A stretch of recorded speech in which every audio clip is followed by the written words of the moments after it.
Laodamia. William Wordsworth. Ampersand quo. With sacrifice before the rising morn vows have I made by fruitless hope inspired, and from the infernal gods, mid shades forlorn of night, my slaughtered lord have I required, celestial pity I again implore. Restore him to my sight, great Jove, restore. Ampersand quo.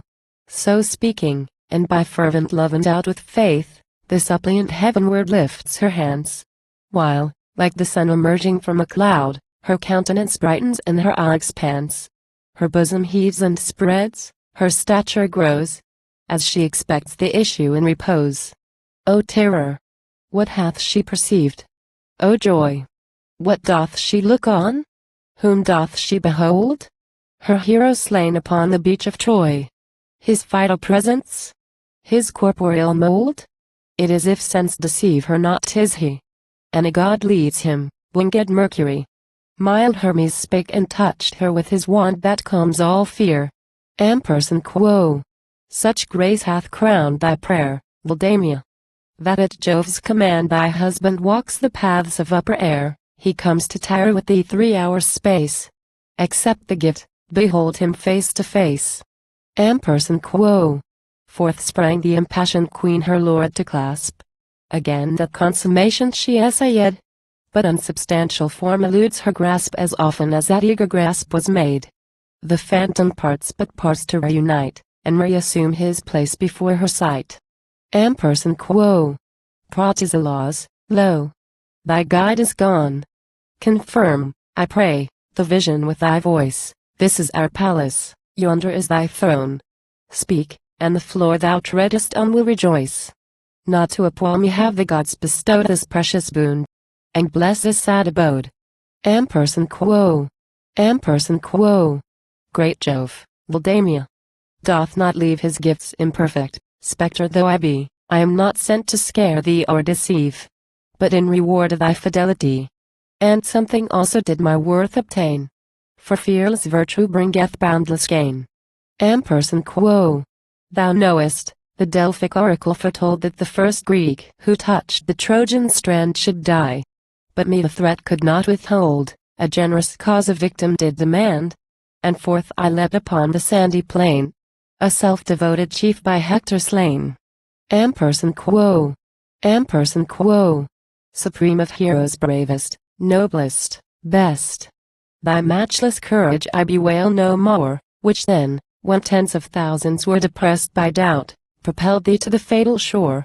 Thou foundest and I forgive thee here. Thou art a nobler counselor than my poor heart. Ampersand quo. But thou, though capable of sternest deed, wert kind as resolute, and good as brave.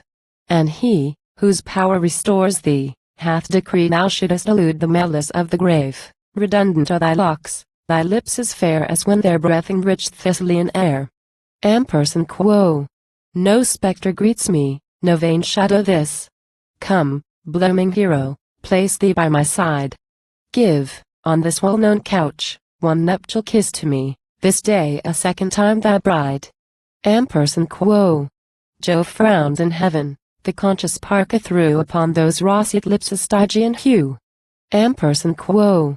This visage tells thee that my doom is past, nor should the change be mourned, even if the joys of sense were able to return as fast and surely as they vanish.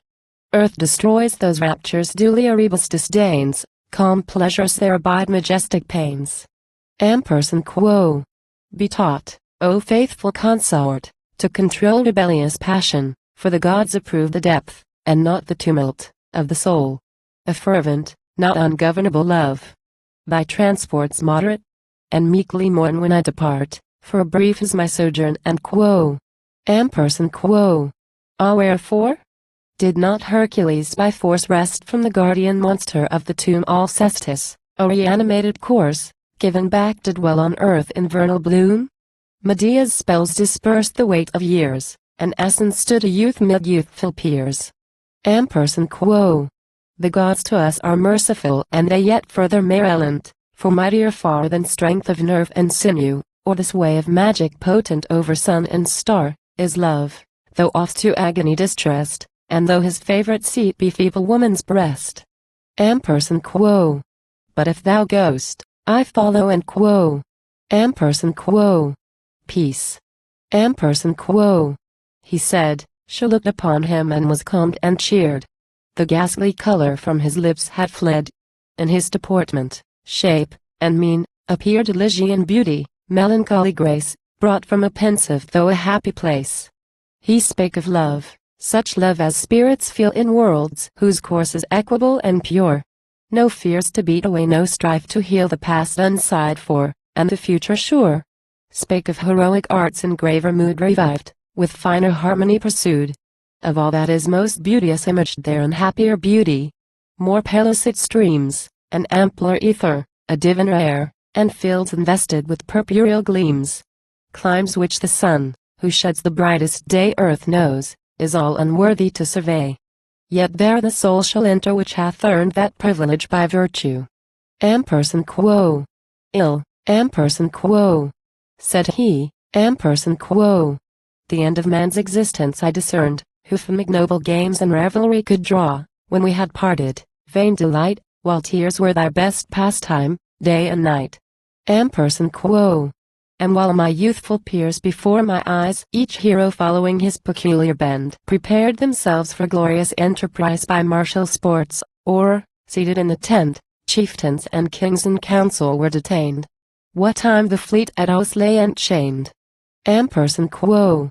The wished for wind was given. I then revolved the oracle, upon the silent sea, and, if no worthier led the way, resolved that, of 1,000 vessels, mine should be the foremost prow in pressing to the strand, mine the first blood that tinged the Trojan sand. Ampersand quo. Yet bitter, oft times bitter, was the pang of thy loss I thought, beloved wife. On thee too fondly did my memory hang, and on the joys we shared in mortal life, the paths which we had trod, these fountains, flowers, my new planned cities, and unfinished towers. Ampersand quo. But should suspense permit the foe to cry, behold they tremble. Haughty their array, yet of their numbers no one dares to die? In soul I swept the indignity away, old frailties then recurred, but lofty thought, in act embodied, my deliverance wrought. Ampersand quo. And thou, though strong in love, art all too weak in reason, in self-government too slow. I counsel thee by fortitude to seek our blessed reunion in the shades below. The invisible world with thee hath sympathized. Be thy affections raised and solemnized. Ampersand quo. Learn, by immortal yearning, to ascend seeking a higher object. Love was given, encouraged, sanctioned, chiefly for that end. For this the passion to excess was driven that self might be annulled, her bondage proved the fetters of a dream opposed to love. Aloud she shrieked. For Hermes reappears. Round the dear shade she would have clung, 'tis vain, the hours are past, too brief had they been years. And him no mortal effort can detain, swift, toward the realms that know not earthly day, he through the portal takes his silent way, and on the palace floor a lifeless corse she lay.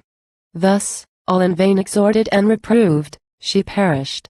And, as for a wilful crime, by the just gods whom no weak pity moved, was doomed to wear out her appointed time, apart from happy ghosts, that gather flowers of blissful quiet mid unfading bowers.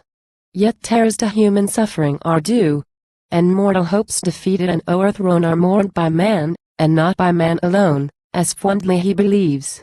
Upon the side of Hellespont such faith was entertained. A knot of spiry trees for ages grew from out the tomb of him for whom she died.